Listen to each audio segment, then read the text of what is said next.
All right, guys, what is going on? Back with another video, and it has been a frenzy on free agent for the Falcons. A lot of good things have been moving in the right direction, to be honest. Even with the concerns of some of the players, I think every single move has been a logic and a solid move. Now, is there anything to say that, oh, we're going to take this team to the next level? No. Do I think this team is behind the eight ball when it comes to the rest of the division?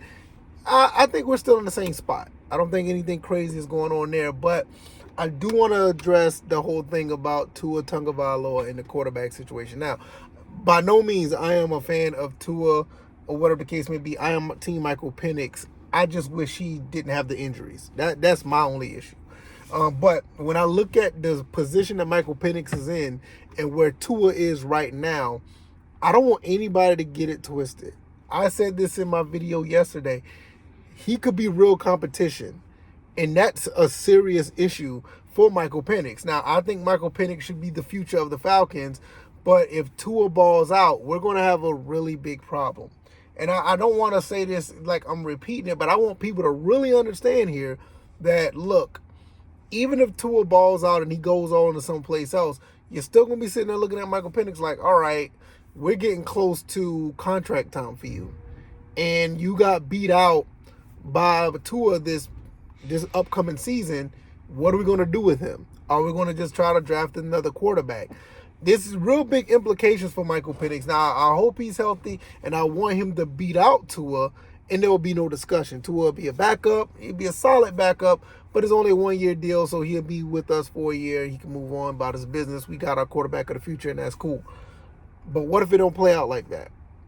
What if it doesn't play out like that? I mean, like, this is a real possibility. This is not like a Kirk Cousins situation where you knew Kirk Cousins was capable of being QB1. The only thing that was stopping Michael Penix was an injury. And, what's his name? Kirk Cousins got injured. He came in. And then he was the starter up until he got injured and Kirk came back in. That wasn't a level of competition to where, like, all right, we're going to think that Kirk Cousins is the future. No, we knew what it was. This is totally different. This is a situation where you got a 28-year-old quarterback, and he does have injury issues. But if he's upright and he doesn't get injured, and he plays anywhere close to how he did that one year that he was actually pretty solid, you see what I'm saying?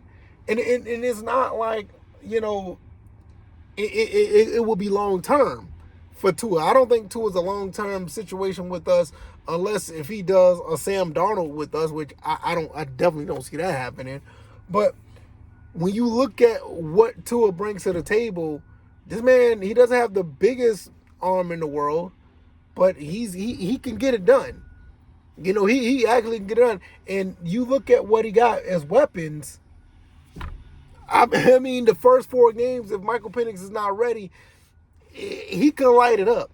Drake London, Zacchaeus, Dotson, Pitts, Austin Hooper, Bijan Robinson, whoever else we bring to the table. I just named up the 6 or 7 people. If he can't get it done there, then he don't deserve to be on the field. Because damn near any quarterback that got a little bit of vision looking across the field should find somebody open with that, with those caliber of players. So this is what I mean. It's like, it's not that it's just a thing with Tua. This is any quarterback that comes in with these weapons. Even if we didn't have Dotson and Zacchaeus and what's his name, Austin Hooper, you still got Drake, Bijan, and Pitts. A quarterback should still be successful before those signings. So we all say Tua is one hit away. Any quarterback's one hit away. Let's be honest. Yeah, it's more amplified with Tua, and I get it. And that's one of the reasons why I don't really want him on the team because of that. But we gotta, like I said yesterday, we gotta live in reality, y'all. If he does, with our offensive line, if we can keep him upright, and even if we keep him upright, even if we don't keep him upright and he doesn't get hurt, and he's able to complete 65, 70% of his passes, and Michael Penix is still rehabbing that knee, do you really, take him out and bring Penix in? Especially if you're winning games? The competition is real. This is what I'm trying to say. It's like, I'm not rah-rah for him. I'm not rah-rah for, any other quarterback with Michael Penix, but I just hate the fact that this man had 5 season-ending injuries in 8 years. You got to be healthy. I don't care how good you throw the ball. You can throw the ball 90 yards. You could be more accurate than Kurt Warner. You could be one of those guys that could be incredibly efficient. But if you can't drop back and stand up because your legs are out, it's not much you can do. And it's not just a knock on what he did this past season and got hurt. This is 5 years of him being out. 3 of those years were ACL injuries. That is a concern. Tua's been out because of the concussion stuff. So it's like, and I know another thing. A lot of people say that we're in quarterback purgatory. We're not necessarily in purgatory. You got 2 quarterbacks that are very talented. And these are quarterbacks that are pretty much, they're solid if they're healthy. There's no discussion about that. If they're healthy, they're solid. So it's not like a situation where, what's up with Desmond Ridder? You know what I'm saying? What's up with Marcus Mariota? It's not one of those situations because you're not giving them QB1 status to take you far. We saw what happened with that. Tua and Michael Penix is definitely an upgrade. It's just the thing about it is their availability. If one of those guys could stay healthy, you got a shot. I think the only biggest issue now is you see what they're doing up there in Charlotte? You see what they're doing up there? They are literally making a solid team for themselves in Carolina. Tampa Bay, they lost Mike Evans. I'm not too sold on them too much. They done lost a couple of other players too. Whatever. The Saints are the Saints. I am very terrified of their quarterback. I think that quarterback they got for the Saints is going to be a problem for the next 4 or 5 years. I do believe it's just something about that kid. I just saw, I was like, all right, he's going to be a problem. We're going to have a defense to slow him down. And so that's my only. But as far as us, it seems like we're still in that same spot where we can still get 9, maybe 10 wins, maybe. But one of our quarterbacks have to stay healthy. You got that. You got Bijan. You got the offensive weapons to put up 25, 30 points. But the thing is, like I said, do not just sit back and just be completely down on what's happening. I get it. The injuries are a serious issue. This is why I'm worried about Michael Penix, and this is why I understand why the coaching staff is not committed to Michael Penix. At least with Tua has been healthy for a good bit of times for him to actually play. And you bring that competition aspect in, whoever wins that competition, to be quite honest, I don't see Tua being signed with us long term, but if he did, it would not be that bad of a deal if you keep him upright. You keep him healthy. It could be worse, but I want Michael Penix to be the guy to get off that rookie contract. We sign him for another, 5, 6, 7 years, and he can have a great career with us, and that'd be great. That's what I want.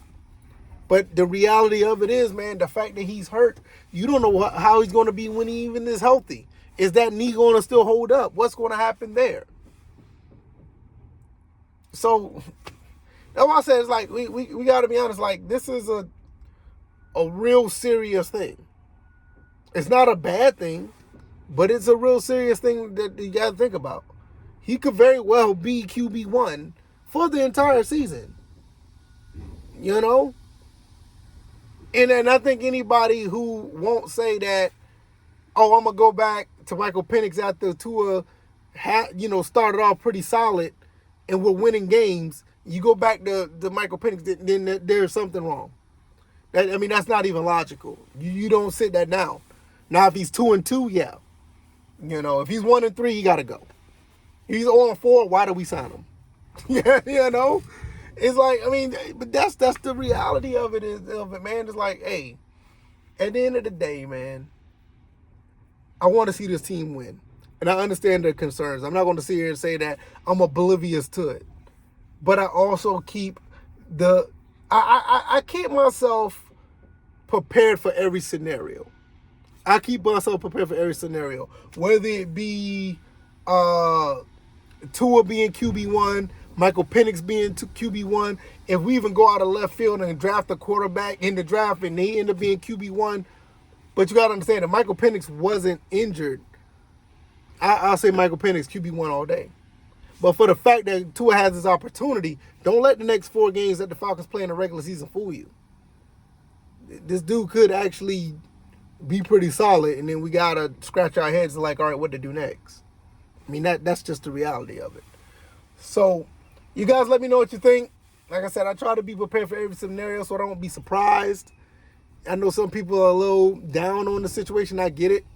It's not the most ideal thing, but looking at the circumstances, what are the other options? You know, Kyler Murray, yeah, he wants to play Call of Duty. Joe Flacco, yeah. I mean, that's just a cheaper version of Kirk Cousins. I can see that. But I think what the Falcons are doing, they're trying to have their situation where you have a younger quarterback that you could possibly go forward if it works out. If it works out with Tua, you can go forward if you decide to sign him. Michael Penix, same thing. You know, if he balls out, you can go forward with him for years to come. Can't do that with Flacco.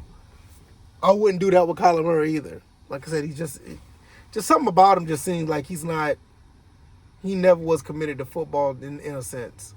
Not 100% anyway. But I will say Tua is. I say Penix is. You know, so hopefully Michael Penix get here and he be the guy, but we'll see, man. Yeah, I don't know. I honestly don't. It's kind of long. Hopefully you guys stay to the end. I really appreciate it. I'll see you on the next one. Peace.